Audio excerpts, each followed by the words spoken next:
اور مجھے آرام کرنے کا کہہ کر باہر چلی گئی۔ پتہ نہیں کب میری آنکھ لگ گئی۔ سوتے سوتے اچانک میری آنکھ کھلی تو میں زور زور سے چلانے لگی۔ مجھے ایسا لگ رہا تھا کوئی آری سے میرا پاؤں کاٹ رہا ہے، اور میرے بیڈ پر جگہ جگہ خون تھا۔ میں درد سے کراہتے ہوئے چلائی جا رہی تھی۔ امی اور باجی روم میں آ گئیں۔ انہوں نے پوچھا کیوں چیخ رہی ہو؟ میں نے کہا دیکھیں کتنا خون نکل رہا ہے میرا، اور میرے پاؤں پر بیڈ پر خون ہے دیکھیں۔ پر میرے پاؤں پہ کوئی خون نہ تھا اور نہ ہی بیڈ پر۔ امی نے کہا وہم ہے تمہارا، خواب دیکھا ہوگا۔ مجھے بھی لگا ہو سکتا ہے میں خواب میں ڈر گئی ہوں۔ میں تھوڑا سا بیٹھ کے موبائل یوز کرنے لگی۔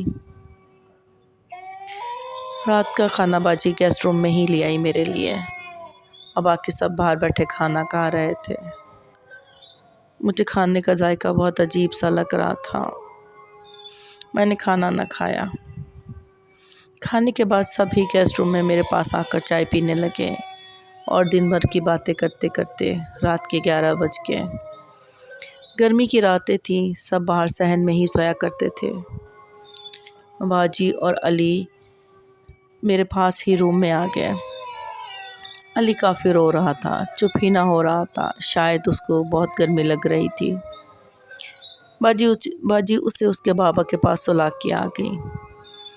آدھی رات کو پھر اسی تکلیف اور درد کی وجہ سے میری آنکھ کھلی تو وہی بلی میرے پاؤں کے پاس بیٹھی، میرا پاؤں اپنے دانتوں سے چبا رہی تھی۔ میں چیختی کہ اس سے پہلے وہ چھلانگ لگا کر میرے سینے پہ آ بیٹھی اور میرے منہ پر اپنے پنچے مارنے لگی۔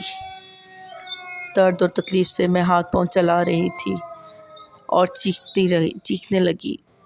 باجی جاگ گئی اور میری چیخوں کی وجہ سے امی اور بہنوئی بھی روم میں آ گئے۔ لائٹ آن کی، روم میں ہر جگہ دیکھا اور کہیں بھی بلی نہ تھی۔ میرے چہرے پہ بھی کوئی نشان نہ تھے۔ میرے بہنوئی حافظ ہیں، انہیں کچھ شک ہوا۔ انہوں نے پوچھا کیا ہوا تھا وہاں چلہ گاہ پر۔ پھر میں نے بتایا کہ میں پکس بنا رہی تھی کہ میرا پاؤں بلی کے بچوں پر آ گیا، اور پھر میں نیچے آ رہی تھی کہ جب اچانک آبشار کے پانی میں جا گری اوپر سے۔ بہنوئی نے کہا کہ ہم سب صبح پھر ڈیب شریف درگاہ جائیں گے۔ ہم لوگوں نے ناشتہ کیا اور بہنوئی ہمیں پھر وہاں درگاہ لے گئے۔ درگاہ پہنچے تو وہاں کی مجاور نے کہا کہ وہ چلہ گاہ میں بلی نہیں بلکہ جن زادی اور اس کے بچے رہتے ہیں۔ اس کے بچے زخمی ہو گئے ہیں اور ایک بچے کی ٹانگ ٹوٹ گئی ہے، جس وجہ سے وہ تمہارے پیچھے پڑی ہے اور تم سے بدلہ لینا چاہتی ہے۔ تم کوشش کرو کہ یہاں سے واپس چلی جاؤ۔ میں نے کہا کہ جان بوجھ کر نہیں کیا، غلطی ہو گئی، میں معافی مانگ لیتی ہوں۔ میں چلہ گاہ گئی، وہاں پر وہ بلی اپنے بچوں کو دودھ پلا رہی تھی۔ مجھے دیکھ کر پھر ہرانے لگی اور آہستہ آہستہ چل کے میرے پاس آنے لگی۔ میں نے روتے روتے ہاتھ جوڑ کر اس سے معافی مانگی، اور وہاں درگاہ سے ہم لوگ دوبارہ فاتحہ خوانی کر کے گھر آ گئے۔ اسی دوپہر ہم لوگوں نے راولپنڈی جانے کا ارادہ کیا اور اپنی خالہ کے گھر آ گئے۔ 1 ہفتہ لگا، میرا پاؤں ٹھیک ہو گیا اور ہم کراچی آ گئے۔ پر اب میں ہر بلی سے ڈرتی ہوں، کیونکہ وہاں میرے ساتھ جو کچھ بھی ہوا وہ بہت تکلیف دہ اور خوفناک تھا۔ جانے میں ہی صحیح میں نے بلی اور اس کے بچوں کو تکلیف پہنچائی تھی۔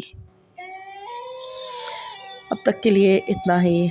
مزید ہارر اینڈ ریئل اسٹوریز لکھ کے آپ کی خدمت میں پھر حاضر ہوں گی۔ ٹیک کیئر، اللہ حافظ۔